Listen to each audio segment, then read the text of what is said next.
Updates చూసుకుంటే భారీ వర్షాలతో అతలాకుతలమైన కామారెడ్డి జిల్లాలో సీఎం రేవంత్ రెడ్డి పర్యటించారు.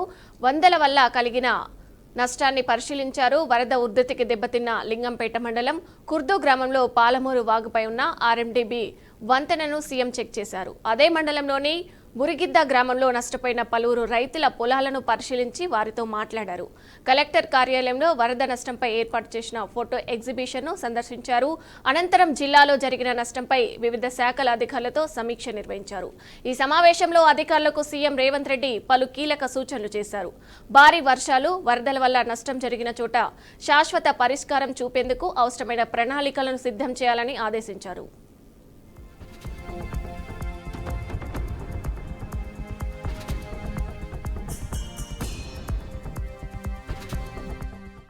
సార్ ఇళ్లలోకి బాగా భయంగా ఉండిపోయినాం సార్. ఇళ్లలో కూడా చాలా ఇబ్బంది.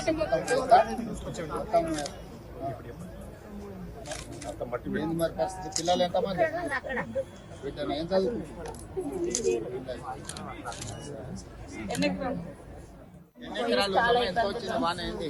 చాలా వచ్చింది సార్. ఇళ్లలోకి బాగా భయంగా ఉండిపోయినాం సార్. ఇళ్లలో కూడా చాలా ఇబ్బంది.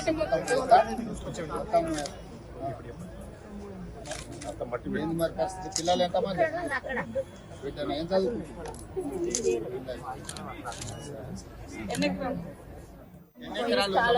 మీకు చెరువులు గాని కుంటలు గాని తెగిన వాటిని రిపేర్ చేపిద్దాం, తెగిన రోడ్లను రిపేర్ చేపిద్దాం. అదే విధంగా నష్టం జరిగిన వాళ్ళకి చేద్దాం. లేని పూరి గుడిసెలు ఉండి ఇల్లు కూలిపోయిన వాళ్ళు ఉంటే ప్రత్యేకంగా హౌసింగ్ స్కీమ్ లో కూడా వాళ్ళని ఇంక్లూడ్ చేయండి కలెక్టర్ గారు. మనం ఈ ఫ్లడ్ డామేజెస్ లో కూడా మనం కొన్ని ఇల్లు ఇవ్వచ్చు అదనంగా ప్రత్యేక కోటా కింద. అట్లాంటి పేదవాళ్ళు ఉంటే కూడా వాళ్ళని ఇచ్చేయండి. చనిపోయిన కుటుంబాలు ఎవరున్నా 5-5 లక్షల రూపాయలు తక్షణమే ఇచ్చేయండి. ఒకవేళ విడుదల చేయండి, విడుదల చేయకపోతే ఎంబడే విడుదల చేయండి. పశు సంపద నష్టపోయిన వాటికి కూడా ఎంబడే తక్షణమే ఇవ్వండి. ఇళ్లకు నీళ్లు వచ్చినప్పుడు మనం దాన్ని ఆదుకోవడానికి ఇచ్చే నగదు కూడా అన్ని కుటుంబాలకు వచ్చినాయా లేదా వాటి అన్నిటిని కూడా మీరు చూసుకొని వాళ్ళందరికీ కూడా ఇంకెవరైనా మిస్ అయితే కూడా వాళ్ళందరినీ కూడా మీరు పర్సనల్ గా మళ్ళీ ఒకసారి ఆ కాలనీలు విజిట్ చేయించి వాటన్నిటిని కూడా చేయండి. వాళ్ళు ఏదో రిప్రజెంటేషన్ ఇస్తా అంటారు, వెళ్ళేటప్పుడు తప్పకుండా తీసుకుంటే తొందరపడకండి. మళ్ళీ కలెక్టర్ ఆఫీస్ లో పూర్తి స్థాయిలో సమీక్ష చేస్తారు. కలెక్టర్ ఆఫీస్కి వచ్చిపోతే సార్ వచ్చాడు అధికారులను కలిసి పోయిందంటారు. మళ్ళీ అందుకోసమని కాలనీలకు వచ్చి ఆడబిడ్డలు కలిసి వాళ్ళ సమస్య కనుక్కున్నా తప్పకుండా వీటి అన్నిటిని కూడా పరిష్కరించే బాధ్యత ప్రభుత్వం తీసుకుంటారని తెలియజేస్తారు. వరద బాధితులతో మాట్లాడిన ఆయన రైతన్నలకు వరాలు కురిపించారు. వర్షాల కారణంగా నష్టపోయిన ప్రతి ఒక్కరికి ప్రభుత్వం ఆదుకుంటుందని భరోసానిచ్చారు. మరణించిన వారి కుటుంబాలకు 5 లక్షల చొప్పున, పశు సంపద కోల్పోయిన వారికి సాయం అందించాలని అధికారులకు తెలిపారు. 100 ఏళ్లలో ఎప్పుడు రానంత వరద వచ్చిందన్నారు. నష్టపోయిన వారిని ప్రభుత్వం ఖచ్చితంగా ఆదుకుంటుందని ముఖ్యమంత్రి హామీ ఇచ్చారు. అన్ని సమస్యలు పరిష్కరించే బాధ్యత ప్రభుత్వం తీసుకుంటుందని రేవంత్ రెడ్డి తెలిపారు.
ఇక ఎమ్మెల్యే మదన్ మోహన్ ని ముఖ్యమంత్రి కొనియాడారు. వరదల సమయంలో ఎమ్మెల్యే ప్రజలకు అండగా నిలిచి ఆస్తి ప్రాణ నష్టం జరగకుండా చూశారని ప్రశంసించారు.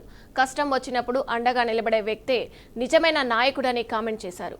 రాబోయే రోజుల్లో ఏ విపత్తు వచ్చినా ప్రజలకు తోడుగా ఉండాలని నాయకులకు సూచించారు అని ఆయన అన్నారు.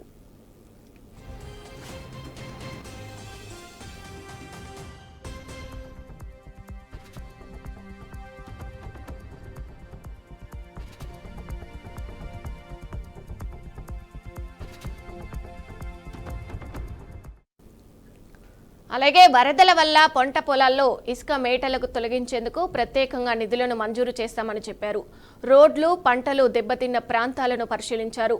కొడంగల్కు ఎంత మేరకు సాయం చేస్తానో కామారెడ్డి జిల్లాకు కూడా అంత సాయం చేస్తానని మాటిచ్చారు.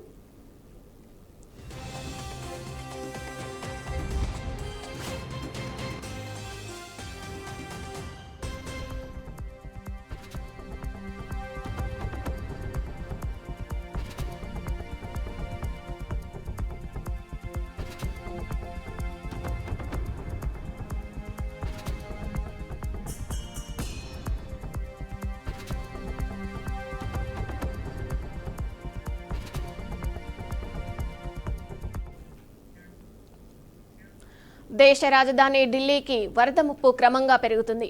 నిరాశ్రయుల కోసం ఏర్పాటు చేసిన శిబిరాలే వరద నీటిలో చిక్కుకోవడం పరిస్థితి తీవ్రతకు అద్దం పడుతుంది. ఎడతెరిపి లేకుండా కురుస్తున్న వర్షాల కారణంగా యమునా నది ఉప్పొంగింది. దాంతో మయూర్ విహార్ పేజ్ 1 ప్రాంత నీట మునిగింది. ఢిల్లీ పాత రైల్వే బ్రిడ్జి ప్రాంతంలో యమునా నది ఇవాళ 7 గంటలకు 207.48 మీటర్ల ఎత్తులో ప్రవహిస్తుంది. ఉదయం 5 గంటలకు ఇది 207.47 మీటర్లుగా నమోదైంది. నీటి మట్టం పెరుగుతున్న నేపథ్యంలో లోతట్టు ప్రాంతాల ప్రజలు అప్రమత్తంగా ఉండాలని అధికారులు సూచిస్తున్నారు.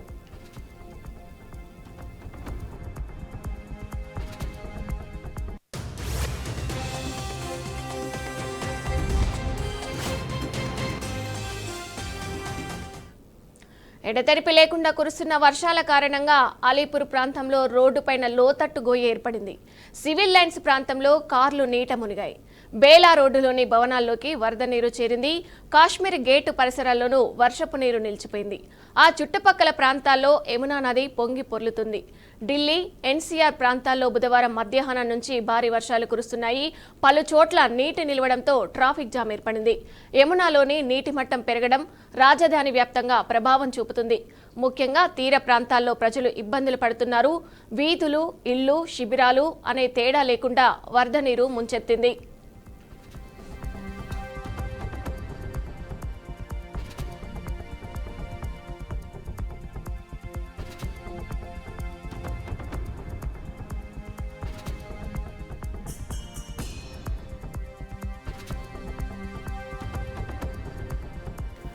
యమునా బజార్, నజఫ్గఢ, జైతాపూర్ ప్రాంతాల్లో ఎన్డీఆర్ఎఫ్ సిబ్బంది సహాయక కార్యక్రమాలు కొనసాగిస్తున్నారు.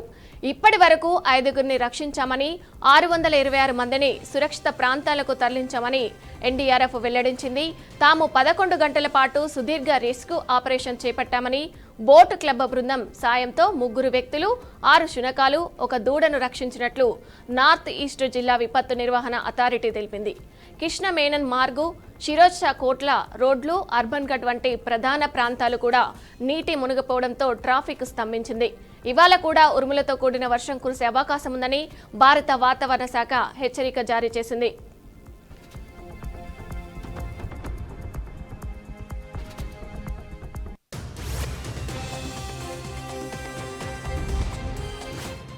మరోవైపు పంజాబ్లోనూ వరద ఉధృతి కొనసాగుతుంది. బుధవారం నాటికి ఆ రాష్ట్రంలో 37 మంది మృతి చెందినట్లు అధికారులు వెల్లడించారు.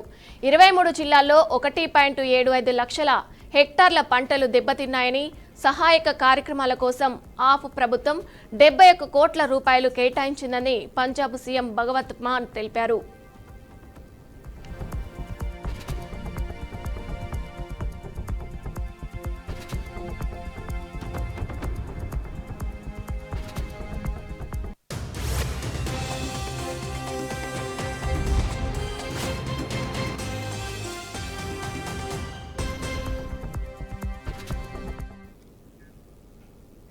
పశ్చిమ బెంగాల్ అసెంబ్లీ సమావేశంలో ఎక్కడా చూడని సన్నివేశం చోటు చేసుకుంది.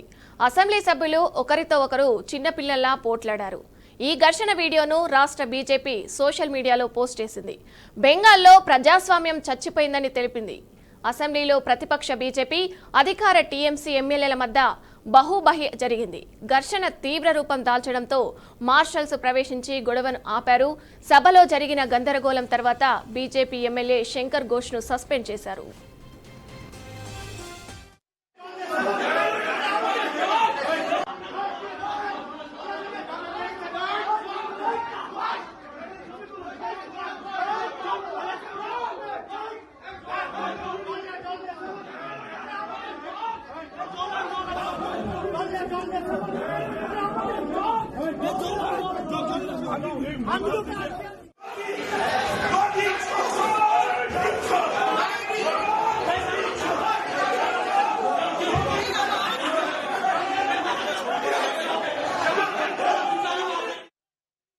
అసెంబ్లీలో సీఎం మమతా బెనర్జీ బీజేపీని, ప్రధానమంత్రి మోదీ, హోంమంత్రి అమిత్ షాను లక్ష్యంగా చేసుకుని విమర్శలు గుప్పించారు. బీజేపీ బంగ్లా, బరోడి, బెంగాల్ వ్యతిరేకంగా ఉందని, బెంగాల్ ప్రజల అణచివేతపై బీజేపీ సభ్యులు అసెంబ్లీలో చర్చ జరగాలని కోరుకోవడం లేదని సీఎం మమతా బెనర్జీ అన్నారు. అందుకే అసెంబ్లీలో గందరగోళం సృష్టిస్తున్నారని ఆమె పేర్కొన్నారు. ఆమె బీజేపీని అవినీతి పరులుగా, ఓటు దొంగల పార్టీగా తీవ్రంగా విమర్శించారు. బీజేపీ, టీఎంసీ ఎమ్మెల్యేలపై సీఐఎఫ్ఎఫ్ ఉపయోగించి వారిని వేధించడాన్ని పార్లమెంటులో చూశామని అన్నారు. అసెంబ్లీలో ఒక బీజేపీ ఎమ్మెల్యే కూడా కూర్చొని రోజు ఖచ్చితంగా వస్తుందని తెలిపారు.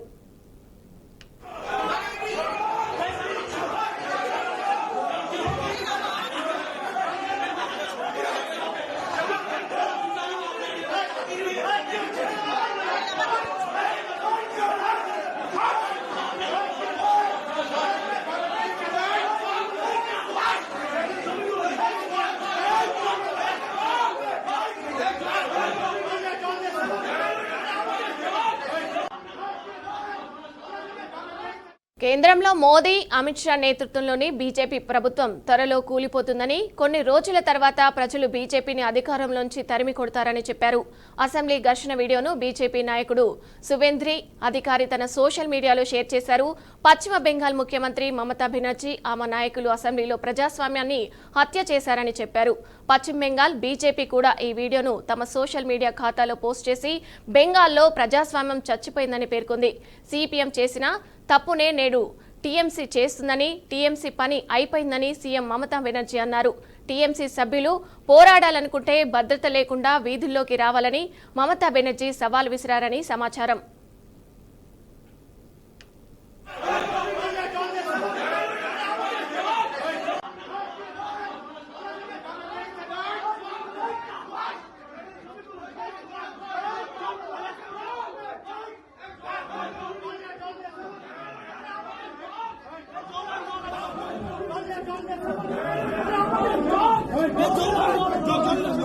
I'm